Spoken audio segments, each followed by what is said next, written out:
दोस्तों स्वागत है आपका हमारे YouTube channel target civil services में। दोस्तों आज है 19 जुलाई और मध्य प्रदेश के डेली करंट अफेयर में आज हम पढ़ेंगे 19 जुलाई की करंट अफेयर। तो लेक्चर ध्यान से देखिएगा। सबसे पहले हम डेज की बात करें तो दोस्तों 1 जुलाई को राष्ट्रीय चिकित्सक दिवस मनाया जाता है और राष्ट्रीय चार्टर्ड अकाउंटेंट डे भी कब मनाया जाता है 1 जुलाई को। राष्ट्रीय जीएसटी दिवस भी कब मनाया जाता है तो ये 1 जुलाई को मनाया जाता है।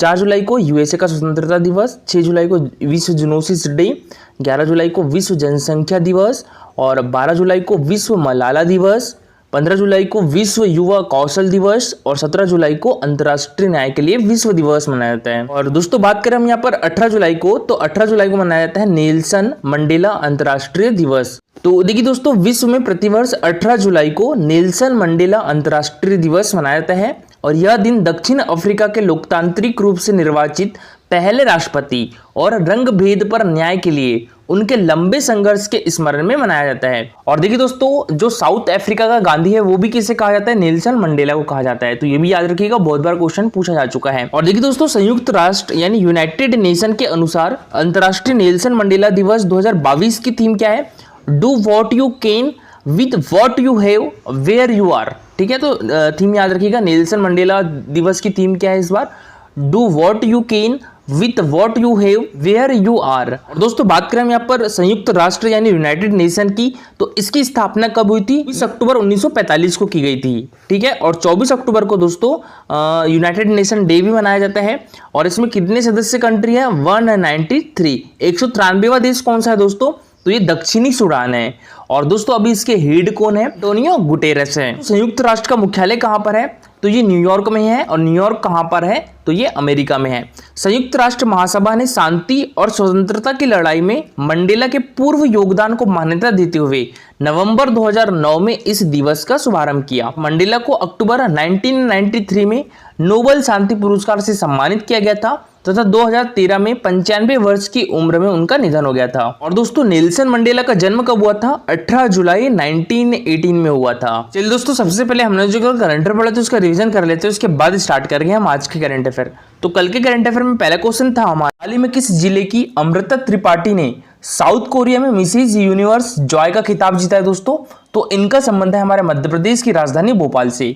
तो इसका आंसर क्या जाएगा, ऑप्शन नंबर बी। दोस्तों हमारा हाल ही में मध्य प्रदेश राज्य शूटिंग एकेडमी के ऐश्वर्य प्रताप सिंह तोमर ने दक्षिण कोरिया में ISSF, ठीक है, इसकी फुल फॉर्म कहते हैं दोस्तों, international shooting sport federation, world cup में 50 मीटर राइफल 3 पोजीशन इवेंट में कौन सा पदक जीता है, किसके द्वारा दोस्तों, ऐश्वर्य प्रताप सिंह तोमर के द्वारा। तो इनके द्वारा गोल्ड मेडल जीता गया है। तो इसका आंसर हो जाएगा ऑप्शन नंबर ए, ठीक है, गोल्ड मेडल। और दोस्तों सबसे पहले बात करें हम ISSF की तो इसके full form international shooting sports federation होता है।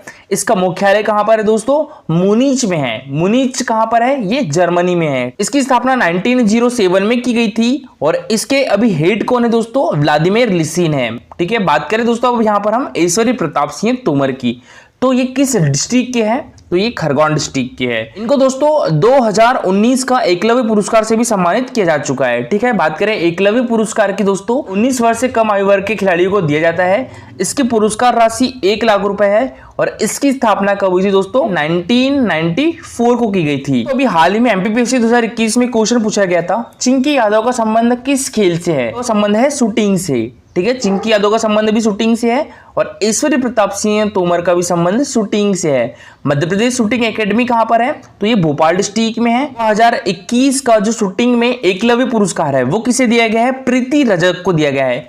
और प्रीति रजक का संबंध किस डिस्ट्रिक्ट से है दोस्तों, तो ये नर्मदापुरम से है। ठीक है, और 2021 का दोस्तों शूटिंग के क्षेत्र में विक्रम पुरस्कार किसे मिला है, सुनिधि चौहान को मिला है। और सुनिधि चौहान का संबंध कहां से है दोस्तों, तो इनका भी संबंध भोपाल से है। MPPSC 2021 में दोस्तों एक क्वेश्चन और पूछा गया था कि जो विवेक सागर है इनका संबंध किस खेल से है, तो हॉकी से है। ठीक है, और विवेक सागर को दोस्तों 2021 का हमारे मध्य प्रदेश गवर्नमेंट के द्वारा विक्रम अवार्ड से भी सम्मानित किया गया है। तो अभी हाल ही में मध्य प्रदेश राज्य शूटिंग एकेडमी की शूटर रूबीना फ्रांसिसी ने जर्मनी के म्यूनिक में 13 से 19 जुलाई 2022 तक आयोजित world shooting para sports world cup में 10 मीटर एयर पिस्टल SH1 के P6 मिक्स्ड टीम में स्वर्ण पदक जीता है। और देखिए दोस्तों बात करें हम यहाँ पर रूबीना फ्रांसिस की, तो ये है रूबीना फ्रांसिस और दोस्तों ये किस डिस्ट्रिक्ट से है, तो इनका संबंध है जबलपुर डिस्ट्रिक्ट से। इसके बाद दोस्तों देखिए हैदराबाद के हुसैन सागर लेक में 12 से 17 जुलाई तक 13वें मानसून रेगाटा 2022 में भी मध्य प्रदेश सेलिंग एकेडमी के शशांक बाथम ने स्वर्ण पदक,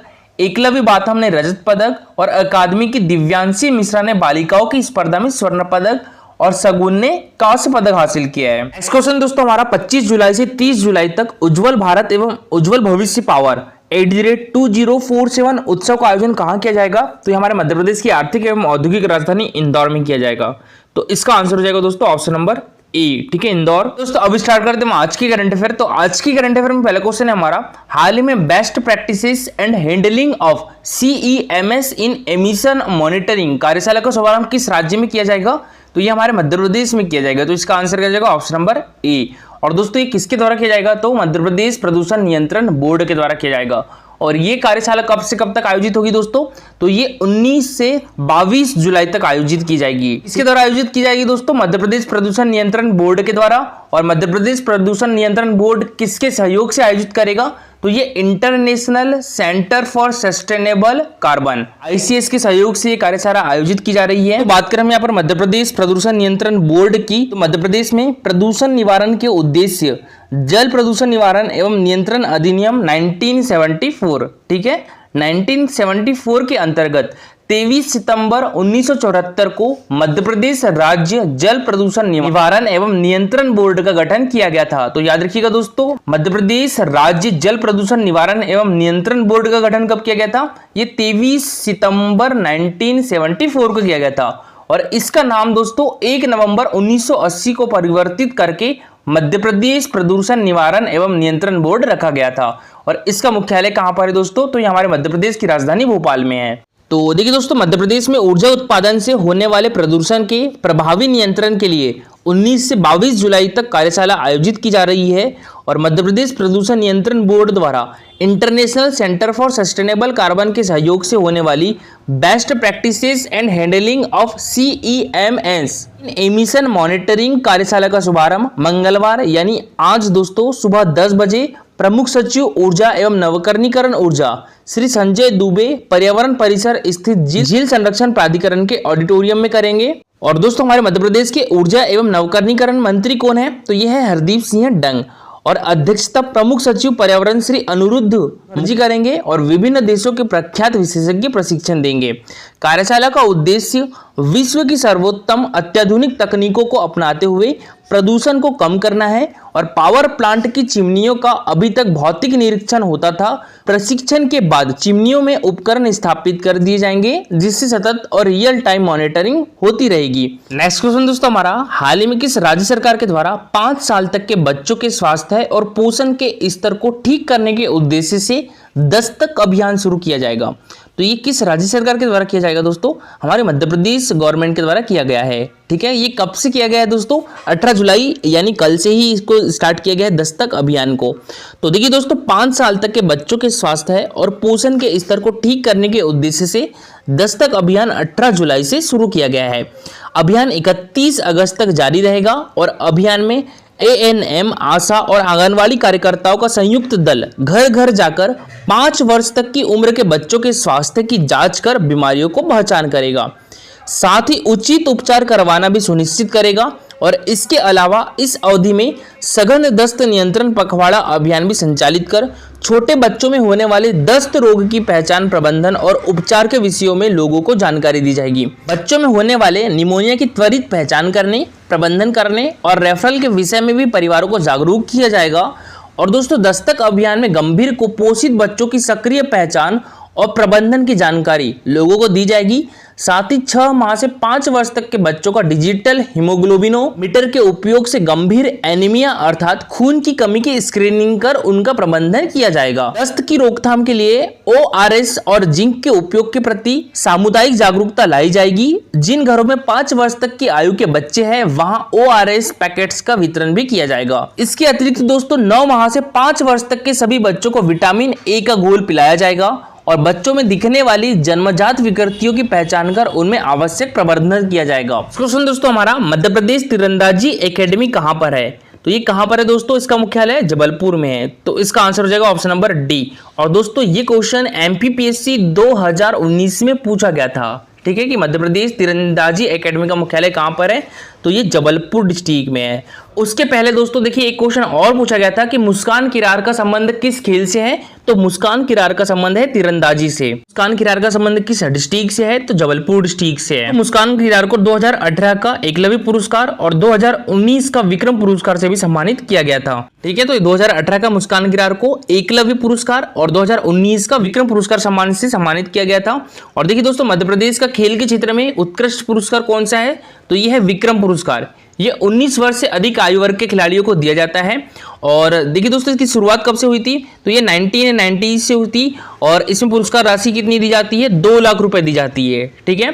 बात करें एकलव्य पुरस्कार की तो इसकी शुरुआत 1994 से हुई थी और इसमें पुरस्कार राशि कितनी दी जाती है, 1 लाख रुपए दी जाती है। दोस्तों अभी हाल ही में एमपीपीएससी 2020 में क्वेश्चन पूछा गया था कि हमारे मध्य प्रदेश गवर्नमेंट के द्वारा कोचेस यानी प्रशिक्षकों को, खेल प्रशिक्षकों को कौन सा अवार्ड दिया जाता है, तो विश्वामित्र अवार्ड दिया जाता है, ठीक है। देखिए इंडिया के लेवल पे बात करें तो इंडिया में जो है खेल प्रशिक्षकों को द्रोणाचार्य पुरस्कार मिलता है और हमारे मध्य प्रदेश में कौन सा अवार्ड मिलता है, तो ये विश्वामित्र पुरस्कार दिया जाता है। हमारे मध्य प्रदेश की खेल मंत्री कौन है, तो ये है यशोधरा राजे सिंधिया। तो दोस्तों इनके द्वारा भी हाल ही में घोषणा की गई है यशोधरा राजे सिंधिया के द्वारा कि हमारे मध्य प्रदेश में तीरंदाजी फीडर सेंटर स्टार्ट किए जाएंगे, ठीक है। तो देखिए दोस्तों खेल एवं युवा कल्याण मंत्री श्रीमती यशोधरा राजे सिंधिया ने कहा है कि भविष्य में हमारे मध्य प्रदेश में तीरंदाजी फीडर सेंटर शुरू किए जाएंगे और उन्होंने कहा है कि विभाग के द्वारा मध्य प्रदेश तीरंदाजी एकेडमी जबलपुर के लिए जिलों में 15 से 27 जुलाई तक टैलेंट सर्च किए जा रहे हैं। इसमें ग्रामीण इलाकों की प्रतिभाओं का चयन करने में मदद मिलेगी,